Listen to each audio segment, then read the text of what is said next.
Hello mga idol, kamusta kayo dyan? Ayos talaga mga idol. Dito pa din kami sa Liverpool. Pumunta kami sa capital. Ito yung pinaka-capital ng mga idol, no? Sentro nila. Galing sa Seafarer Center, pwede kayo magpahatid dito. Nakintulong mga idol, di ka na mamasahe kasi mahal ng pamasahe dito, mahal yung mga bilihin. Pound yung pera dito mga idol, lugi yung dollar natin, walang laban. Ganda maglakad-lakad dito mga idol, ganda ng mga view.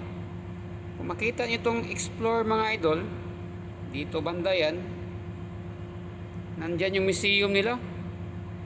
Wala din niyang bayad mga idol, pwede ka pumasok yan, dami mong makita sa loob. Daming mga nakadisplay.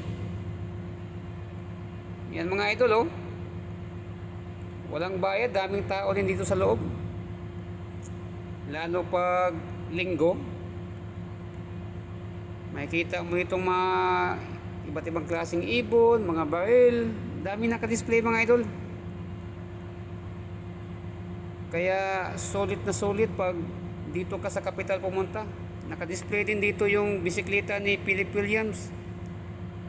Ganda ng setup ng bisikleta na ito mga idol. Alam na natin kung sa mga mahilig sa bike, yan, alam kung magkano yung setup na ganyan. Butas yung bulsa natin dyan mga idol. Ito pala yung si Philip Williams. Tapos dito napansin ko itong stoplight ito, pindutin lang pala to kung gusto mong tumawid. Pag okay na yung signal, pwede ka nang tumawid. Ayos na ayos talaga mga idol. Ito pala yung old bank din. Dito nag-shooting dati daw si Jason Statham, yung idol ko. Napuntahan ko din. Ganda ng mga view dito mga idol. Sa mga mahilig sa mga gala-gala na ganito, yung mga madaming makita. Dami ka makita talaga mga idol. Makapaglakad-lakad. Dami mong makita mga magandang view mga idol. Ito naman, dito daw concert daw dati dito yung The Beatles. Check nyo yung other vlog ko mga idol. Napuntahan ko din yung cavern, yung kung saan nagsimula yung The Beatles, yung palagi sila tumutugtog. Pati din itong lugar na ito mga idol, yan. Tumutugtog din yung The Beatles dyan.